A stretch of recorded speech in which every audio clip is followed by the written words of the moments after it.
एक गरीब कुम्हार की 16 साल की खूबसूरत सी लड़की अपने झोपड़ी में मिट्टी का बर्तन बना रही थी। उसी क्षेत्र के मिल के मालिक का बेटा उधर से गुजर रहा था उसकी झोपड़ी की तरफ से, और वो झोपड़ी में अपना मिट्टी का बर्तन बना रही थी। वो देखने में बहुत ही खूबसूरत थी और बहुत मेहनती भी थी। मिल का मालिक का लड़का उस लड़की को देखा तो उसका दीवाना हो गया। फिर उसको पाने के लिए उस लड़की के साथ क्या किया सारा कुछ जानेंगे इस कहानी में। बस आप लोग कहानी के लास्ट तक बने रहें। चाहे तो मेरे चैनल को सब्सक्राइब कर ले और मेरा हौसला बढ़ा दे। तो दोस्तों चलते हैं। मध्य प्रदेश का एक छोटा सा गांव था। उसी गांव में एक दयाराम नाम का कुम्हार रहा करता था। दयाराम कुम्हार जो था उसकी एक बेटी थी जो कि 16 साल की हो चुकी थी। उसका नाम दोस्तों सुलेखा था। दयाराम जो है कि मिट्टी का बर्तन, मिट्टी का घड़ा यही सब बना के अपने जीवन को चलाते थे। उनको चिंता भी हो रही थी कि लड़की अब बड़ी हो रही है, उसकी शादी भी करने के लिए थोड़े पैसे इकट्ठे वो कर रहे थे। बड़ी ही गरीबी में, मुश्किल हालात में जिंदगी बीत रही थी।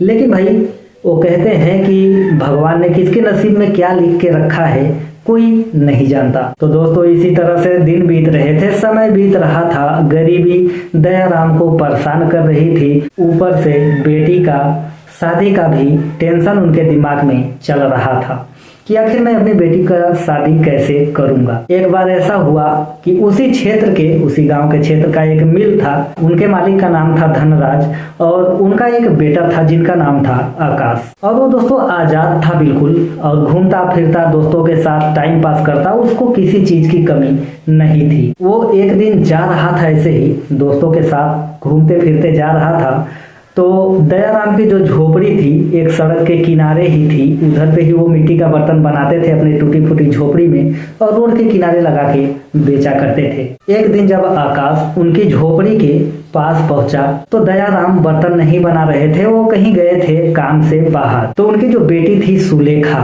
बेहद खूबसूरत थी, देखने में साफ सुथरी बहुत अच्छी थी। और दोस्तों वो मिट्टी का बर्तन बना रही थी और उसके हाथों में पूरा कीचड़ लगा था और वो पसीने से तरबतर थी। और वो अपने पसीने को ऐसे पोंछती थी तो दोस्तों उसका मिट्टी उसके चेहरे पे, जो बर्तन का मिट्टी था उसके चेहरे पे लग गया था, जिसमें वो और भी खूबसूरत लग रही थी। मेहनत कर रही थी, मिट्टी को कचर रही थी और उसको बर्तन में बनाने लायक, मतलब उसको तैयार कर रही थी। तो ये सब देखा तो आकाश जो है कि रुक गया, साइड के किनारे रुक गया और अपनी गाड़ी में से ही उसको देख रहा था कि ये लड़की कितना मेहनत कर रही है, कितने अच्छे खूबसूरत बर्तन बना रही है और कितनी जिम्मेदारी उठा रही है। ये सब आकाश को बहुत ही ज्यादा पसंद आया और उसकी मेहनत, और वो खूबसूरत इतनी थी कि आकाश की नजर सुलेखा पर से हट ही नहीं रही थी। तो ऐसे ही आकाश रोज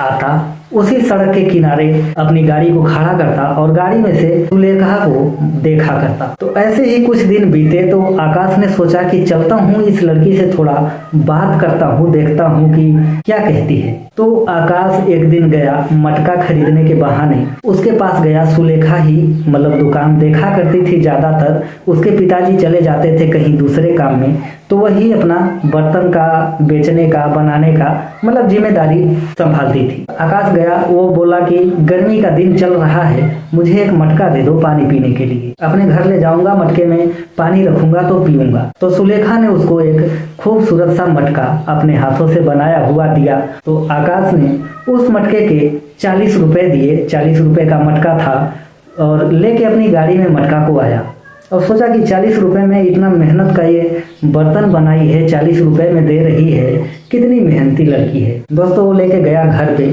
मटके को ये अपने कमरे में रख दिया।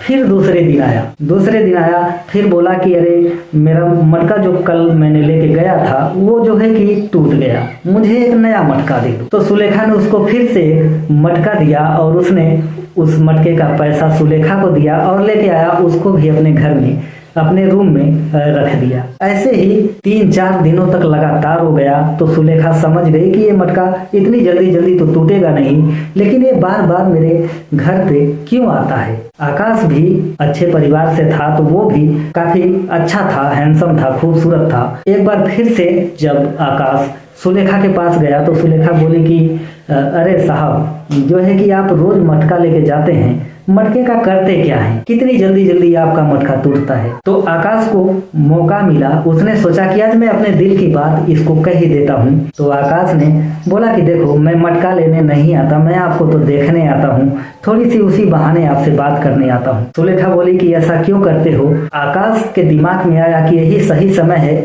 अपने दिल की बात कह देता हूँ। तो आकाश ने उसको कहा कि देखो, आप मुझे बहुत अच्छी लगती हैं, मैं आपसे मन ही मन प्यार करने लगा हूँ, आपके बिना आपको नहीं देखता तो मेरा दिन अच्छे से नहीं जाता। तो सुलेखा बोली कि देखो, हम गरीब हैं, हम बर्तन वगैरह का काम करते हैं, हमारी हैसियत नहीं है आपसे बात करने की। उसने बोला, आकाश देखो, मैं आपको पसंद करता हूँ, मैं अपने घर वालों को मनाऊंगा, आपसे शादी करूंगा। तो सुलेखा को थोड़ा अच्छा लगा कि चलो, ये लड़का इससे कोई गलत बात नहीं कर रहा है, अगर शादी करने की बात कर रहा है अपने घर वालों की मर्जी से तो संस्कारी लड़का है। तो फिर सुलेखा बोली कि चलो, आप अपने घर पे बात करो, लेकिन मेरे पिताजी नहीं मानेंगे, वो गरीब है, वो तुमको दहेज वगैरह पैसे गाड़ी घोड़ा कहाँ से देंगे, वो नहीं दे पाएंगे।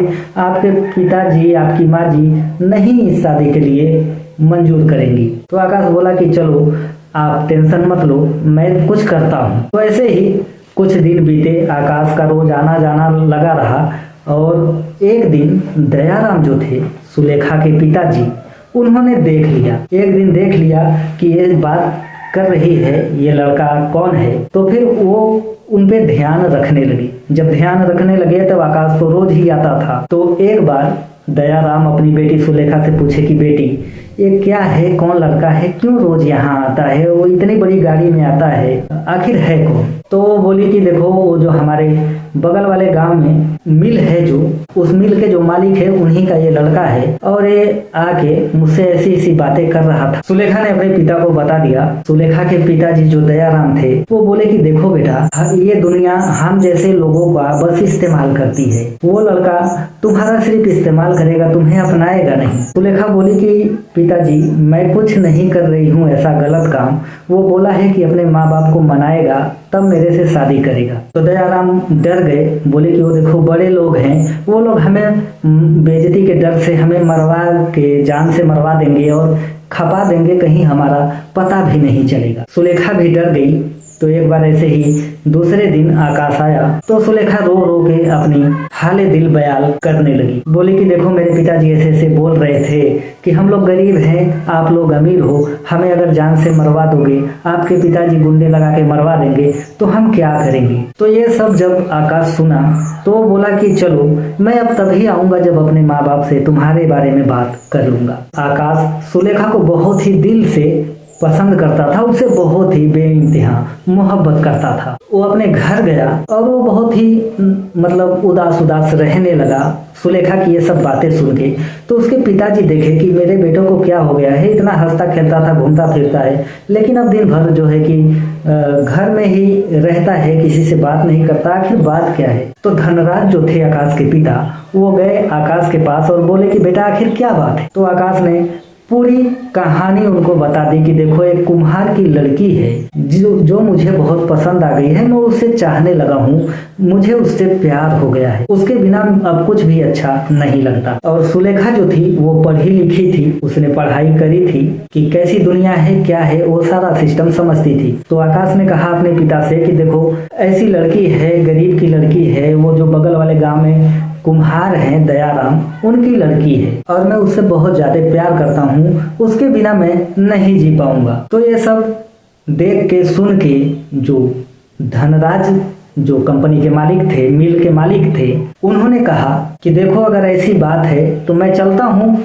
उस लड़की के पिता से बात करता हूँ। आकाश के पिताजी गए, 3-4 गाड़ी के साथ गए, जो उनका रुतबा था, पूरे रुतबा में वो उनके झोपड़ी के पास पहुंच गए। 5-6 गाड़ियां ऐसे लगी है। और जब ये दयाराम ने देखा तो पहचान गए कि ये तो धनराज सेठ है, ये हमारे घर क्यों आए हैं, उन्हीं का लड़का तो मेरी बेटी से ऐसी ऐसी बातें कर रहा था। तो जब धनराज उनके दरवाजे पे गया, सुलेखा के पिता दयाराम थे, उन्होंने जो है कि अपनी बेटी को कहा, सुलेखा को, कि बेटी, ये लोग आए हैं हमारे दरवाजे पे, इतने बड़े लोग हैं, इनको थोड़ा पानी दाना करवा दो। तो सुलेखा जो है ये वही मिट्टी की प्लेट थी और मिट्टी का गिलास था, मिट्टी के घड़े में पानी रखा था, वही पानी और थोड़ा सा गुड़ लाकर धनराज को दे देती है। बोलती है कि साहब हमारे पास यही है, आपका सेवा करने के लिए हम आखिर और क्या कर सकते हैं आपके लिए। तो उसने बहुत ही गहराई से कहा, बहुत ही नम्र आवाज में कहा। तो धनराज को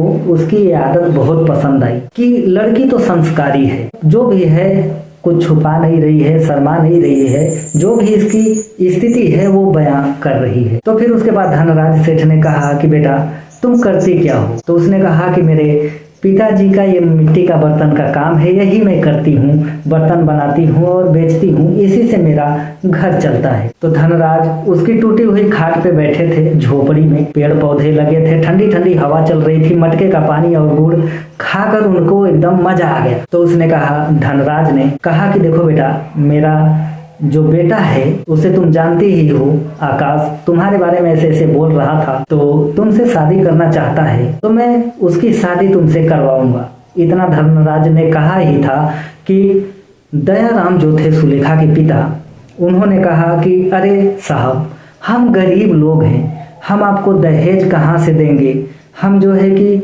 गाड़ी घोड़ा आपको चाहिए कहाँ से देंगे, हमारी हैसियत नहीं है कि यहाँ अपनी बेटी की शादी हम नहीं कर सकते। तो धनराज ने कहा कि देखो ये आपकी बेटी थी, लेकिन अब ये हमारी बहू बन चुकी है, हम अपनी बहू की शादी बहुत ही धूमधाम से करेंगे कि पूरा इलाका देखता रह जाएगा कि नहीं दयाराम की बेटी की शादी हुई है। तो दयाराम की आंखों में आंसू आ गए, उन्होंने धनराज के पैर पकड़ लिए।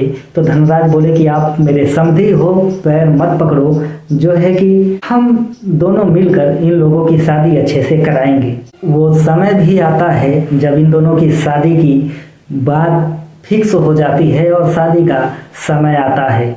तो दयाराम सुलेखा के पिता चिंता कर रहे थे, मैं बारातियों को खिलाऊंगा क्या, सामान क्या दूंगा। धनराज सेठ थे, उनका मुंशी आया और दयाराम को बहुत सारे पैसे दिए, लाखों रुपए दिए, बोले कि देखो जो भी तुम्हें चाहिए अपनी बेटी के लिए, जो भी व्यवस्था करना है हमारे बारातियों के लिए, सब कुछ तुम कर लो। तो दयाराम थोड़े भावुक हो गए और थोड़े से खुश भी हो गए और उसी पैसों से उन्होंने सब सिस्टम किया, खाने पीने का व्यवस्था करा, दूल्हे को क्या चाहिए वो दिया और लड़की को बेड बिस्तरा कूलर एसी जो भी चाहिए था सब कुछ दे दिया, एक भी पैसा अपने पास नहीं रखा। धनराज सेठ ने जो उनको पैसा दिया था सारा का सारा पैसा अपनी बेटी के शादी में खर्च कर दिए। और जब सुलेखा गई शादी करके उनके घर, उनकी बहू बन के गई धनराज सेठ के, आकाश लेकर गया सुलेखा को। तो सुलेखा इतने प्यार से उन लोगों का सेवा करने लगी, एक एक छोटी छोटी बातों का ध्यान रखने लगी कि उनकी मतलब कि आकाश के मम्मी को दवाई कब देनी है, पिता को खाना कब देना है, घर साफ सुथरा कैसे रखना है। इतने अच्छे से रहने लगी कि आकाश का जो घर था वो पूरा स्वर्ग बन गया और आकाश भी उसको बहुत ज्यादा प्यार करता था। ऐसे ऐसे करके समय बीतने लगा और सुलेखा जो थी वो पूरी जिम्मेदारी बड़ी ईमानदारी से निभाने लगी। और फिर दोस्तों आकाश और सुलेखा एक हो गए, धनराज भी खुश हो गए कि चलो हमें एक प्यारी सी सुंदर और सुशील संस्कारी बहू भी मिल गई। सारा कुछ सही से चलने लगा, सबकी स्थिति सही हो गई और सुलेखा ने कभी शिकायत करने का मौका न धनराज सेठ को दिया, न आकाश को दिया, न अपनी सास को दिया। सब कुछ बढ़िया से एकदम संभाल के चलाने लगी, पूरा घर की जिम्मेदारी अपने ऊपर ले रखी थी। तो सब लोग खुशी खुशी रहने लगे दोस्तों। तो दोस्तों आशा करता हूँ कि ये कहानी आपको पसंद आई होगी। अगर कहानी पसंद आई तो वीडियो को लाइक, चैनल को सब्सक्राइब जरूर कर दीजिएगा ताकि मेरा हौसला बढ़ता रहे और मैं आप लोगों के लिए ऐसी ही मस्त वाली कहानी लेके आता रहूं। तो चलो दोस्तों, आप अपना अपने परिवार का ख्याल रखो। मिलता हूँ किसी अगली कहानी में।